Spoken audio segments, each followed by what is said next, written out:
Ian arrives at a hiking track in the New Zealand wilderness, hoping the isolation will quiet his mind. Before leaving his car, he ignores missed calls, throws his phone aside, and prepares to disappear into the forest. But the place immediately unsettles him before he reaches the trail. Ian notices a dark, motionless figure inside another parked car. As he looks closer, a local woman suddenly appears beside him. She asks whether he plans to walk the newly opened track alone. When Ian confirms it, she warns him about traps, mentions something living in the forest called Mimi, and claims animals have been found dead. Ian cannot tell whether she is serious. After she leaves, the shadow inside the car has vanished. Ian starts walking and quickly reveals his inexperience. His unsuitable clothes and heavy backpack leave him struggling for breath. A nearby sign reveals the nearest hut is 9 hours away. Turning back would be sensible, but Ian forces himself forward. Soon, a painful blister begins forming on his heel. He bandages it and continues, while the silence leaves him alone with the thoughts he came to escape. Further along, he spots a cheerful couple taking photographs. Instead of passing them, Ian hides behind the trees. When they remain, he sneaks through the bushes. The woman stops nearby to admire flowers, so he crouches silently until they leave. After escaping the encounter like a life-threatening situation, Ian finds somewhere to eat. The moment he opens his food, another hiker appears. His name is Nicky, and he is Ian's opposite. Nicky is cheerful, energetic, and talks without needing a response. He takes temporary jobs while traveling, then questions Ian. Ian reveals he once owned a business. When Nicky asks what happened, Ian closes himself off and claims he needs the bathroom. The excuse fails. Nicky suggests they continue together, and Ian is too uncomfortable to refuse. Ian considers passing the hut, but Nicky says the next shelter is nearly a day away. With darkness approaching, Ian must stay. The hut light is already on. Knowing others are inside, Ian pretends to examine his blister until Nicky calls him in. Inside are the same couple he avoided.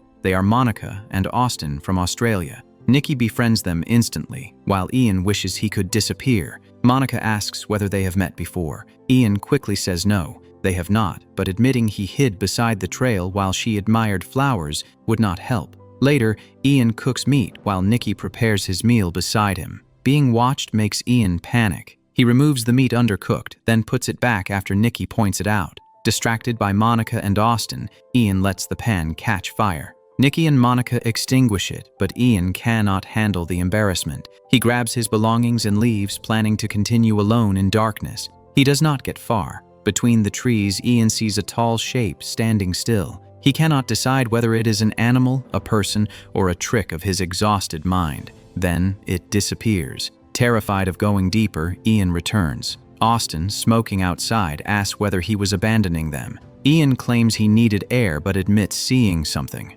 Austin tries calming him with a story from his ranger days in Zimbabwe, when he protected his dog from a lion. Before he finishes, Nicky orders Ian inside after the kitchen chaos. That night, Ian lies awake. The hut is peaceful, but peace is exactly what he cannot tolerate. With nothing drowning out his thoughts, every past mistake grows louder. By morning, he looks sleepless. Monica notices, though Ian insists he is fine. Nicky shows no anger. Instead, he gives Ian fresh hiking socks for his injured heel and announces all four should continue together. Ian dislikes the idea, but refusing after such a thoughtful gift feels impossible. As they walk, Nicky and Austin chat ahead while Monica stays near Ian. She stops beside flowers and asks him to take her picture. Ian agrees, though his stiff posture shows he wants it over quickly. The group later rests beside a stream. Nicky tries catching fish with his hands while Monica and Austin discuss something strange. There are no birds. They have neither seen nor heard one since entering the forest. Austin also found remains of an animal he could not identify. Ian suggests rats or stoats raided the nest but sounds unconvinced. The conversation shifts to Ian. He admits he was married but avoids explaining why it ended. When Austin asks whether he has been with anyone since, Ian answers quickly and walks away. Hidden among the trees, he struggles to breathe as panic hits. Then he notices deep cuts in a trunk and fresh blood across the bark. Ian races back, but Austin suggests an injured animal caused it. The others accept this and continue. Ian follows behind, looking over his shoulder. More than once, he sees something dark between the trees, but whenever the others turn, the forest is empty. By evening, they reach another hut. No one answers, yet 2 backpacks sit beside a window. Nicky jokes the bright bags may belong to 2 young women, but Ian finds nothing amusing about abandoned belongings in an empty forest. The others settle in. Austin finds a guitar, and soon he, Monica, and Nikki are singing around the fire. Nikki invites Ian, but he watches alone. Hours later, everyone is asleep except Ian. As he wanders through the dark hut, Nikki appears with a flashlight and startles him. Seeing his exhaustion, Nikki offers a sleeping tablet. Ian takes it without asking what it is. For the first time, he admits what truly bothers him. He came for silence, only to discover it makes everything worse. With nothing else to hear, his mind replays every failure from his past. Ian believes he is weak and has ruined everything he had. Nikki comforts him before returning to bed. Alone again, Ian notices the abandoned backpacks. Fear overcomes privacy, and he opens one, finding a camera. The photographs belong to two teenage girls hiking through the same forest. Most show them smiling and enjoying the trail. Then Ian finds one that changes everything. A man stands far behind the girls, partly hidden beside the path. Ian enlarges the picture and recognizes him. It is Nikki. Ian connects the missing girls, their bags, and the stranger who insisted on following him. He also remembers the tablet Nikki gave him. Before he can investigate, his vision blurs.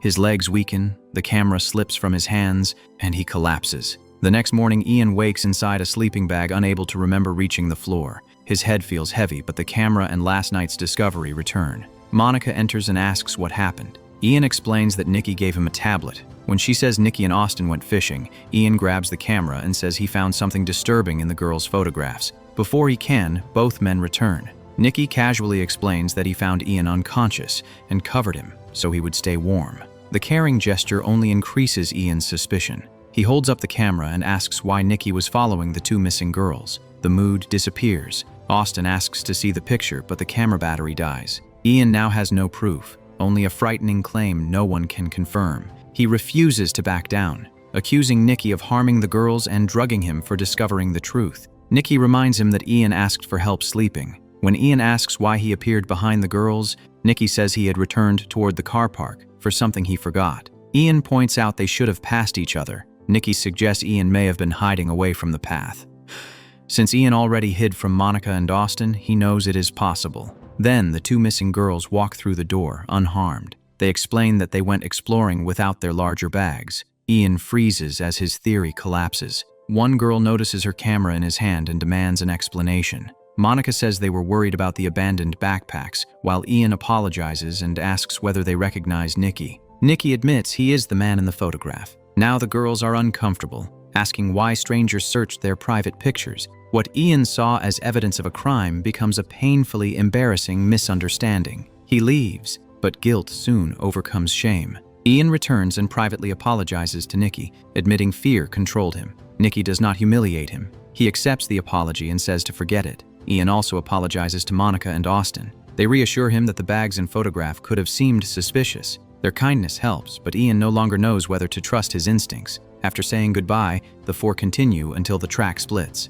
Monica and Austin choose the waterfall route for time alone, while Ian and Nikki take the quieter forest path. They plan to reunite farther ahead. The walk goes smoothly until the trail becomes unclear. While searching for markers, Nikki nearly steps into a huge metal trap hidden beneath leaves. Ian suggests it was placed for wild goats, but Nikki says its jaws look far too large. The woman's warning returns to Ian. The traps are real. They move around it, but Ian again feels watched. Nikki also develops stomach cramps and repeatedly disappears into the bushes. During one stop, he hears rushing water. They follow it to the waterfall, raising hope they are near the main trail. But darkness arrives before the hut. The forest becomes black. Ian stops, convinced something waits ahead. Nikki reminds him he has felt this throughout the hike, yet nothing has attacked them. They cannot stay all night. He gives Ian his expensive flashlight and makes him lead. Ian's hands shake so badly that he trips near an embankment, sending the light down the slope. Furious over its cost, Nikki orders him to retrieve it. Ian climbs down and finds it among the plants. As he reaches for it, he senses something behind him. A dark figure stands close. This time, Ian runs. Branches break behind him as he races uphill and crashes onto the track near Monica and Austin, whose path has rejoined them. Nikki arrives moments later. Ian asks whether anyone saw the creature chasing him. They search the trees but find nothing. He even asks if Austin ran behind him, but Austin was nowhere near the slope. Again, only Ian saw it. At the next hut, the others discuss him. They believe his fear and exhaustion make continuing dangerous. Since Monica and Austin want to finish together, Nikki volunteers to escort Ian back. They explain. Ian knows they see someone near a breakdown, but cannot say they are wrong. The next morning, Ian and Nikki retrace their route while the couple continues. Hours later, they rest, and Ian apologizes for ruining Nikki's trip. Nikki says he was considering returning anyway. Ian admits he doubts everything he sees. Every shadow vanishes before others notice, and every warning makes him sound unstable. He cannot tell whether something follows them or his exhausted mind invents danger. Nikki tells him to control his breathing and focus on the next step. Then his stomach cramps return. Nikki disappears behind the bushes while Ian waits with the bags. Several minutes pass without him returning. Ian calls, then hears wet movement and something heavy shifting through the plants. He reluctantly follows. What he finds proves his mind was never the real danger. Nikki lies among the trees, badly torn apart, while something enormous has been feeding on him. Ian runs. Farther along, Monica and Austin see him charging toward them. Ian can barely speak, repeatedly saying something killed Nikki and ate him.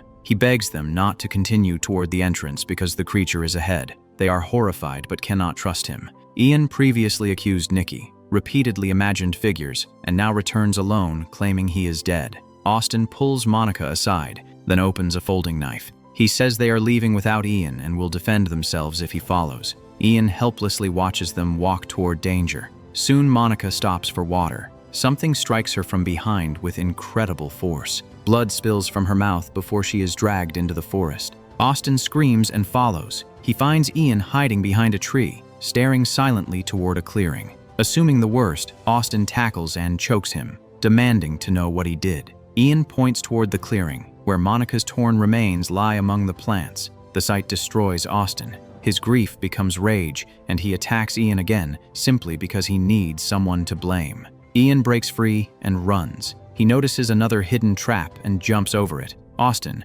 focused only on catching him, lands directly inside its jaws. The trap snaps around his leg. Despite the attack, Ian returns to help. As he struggles to open it, a massive shape emerges. Both men finally see what has stalked them. It is a gigantic flightless bird, taller than a person, covered in dark feathers with a long pointed beak, something that should have vanished thousands of years ago. The creature grabs Monica's remains and drags them away. For the first time, someone else sees exactly what Ian saw. Austin finally understands he was telling the truth. Ian frees him, and they struggle toward a nearby hut. Austin can barely use his injured leg, but fear keeps them moving. They lock the door and block every entrance. Austin lies bleeding on a bed while Ian finds an axe and heavy tools. Ian says that at morning he can run for rescuers, but Austin doubts they will survive. The creature knows where they are, and the wooden walls will not stop it. Austin apologizes for calling Ian unstable and attacking him. Ian says he understands because he had started believing he was losing his mind too. A soft knock comes from the door. Another follows from the side, and a dark shape passes the window. The creature is testing the hut. The knocking grows harder, shaking the walls, then suddenly stops. Ian grips the axe and approaches the door. Without warning, the giant bird smashes inside. The impact throws Ian across the room. The creature towers over him, its beak aimed at his face, but Austin throws something at its head. The distraction works, though the bird turns on him. Austin grabs its beak, holding the point inches from his face, while Ian drives the axe into its head. The blow hurts but does not stop it. The bird throws Ian into the wall, pins Austin beneath its claws, and drives its beak into his face, killing him instantly. It turns back toward Ian. He avoids one strike. On the next, its beak becomes trapped between the floorboards. Ian smashes its head with a heavy metal object and reaches for the door, but the bird tears free and rams him into the wall. Ian catches its beak with both hands, fighting to keep the point away as it forces him backward onto the bed. Ian is frozen whenever danger appeared throughout the journey. Now, there is nowhere to run. He drives his fingers into one of its eyes. The creature thrashes and clamps its beak around his hand. Ignoring the pain, Ian grabs its throat with his free arm and squeezes. The bird fights, but Ian refuses to release it. Eventually, it becomes still. Ian lies beneath it, barely conscious. Austin is dead. Nikki and Monica are gone. Ian is wounded and alone, but alive. At daylight, he begins the long walk toward the car park. Hours later, he reaches a familiar sign and breaks down, knowing escape is close. Then something warm lands on his face. It is blood. Above him hangs the body of one teenage girl from the hut. Ian looks around and sees another enormous bird moving in the distance. The creature he killed was not alone. Crawling through the bushes, he discovers a huge nest filled with black eggs. The forest contains not one lost predator, but an entire breeding group. Ian backs away and continues. Near the car park, another bird charges from behind. Ian catches its beak before it reaches his face, but the impact knocks him down. Its next strike pins his shorts to the ground. Ian slips out of them and runs to his car, only to remember his keys remain inside the abandoned shorts. The car is useless. With the creature behind him, Ian runs onto the main road until his body can barely move. Eventually, headlights appear. Ian steps into the road, waving his injured arms. The vehicle slows and he manages only one word: help. Behind him, the forest remains filled with eggs, hidden predators, and bodies of those who ignored his warnings. Ian entered believing fear made him weak. In the end, that fear helped him notice the danger early enough to survive.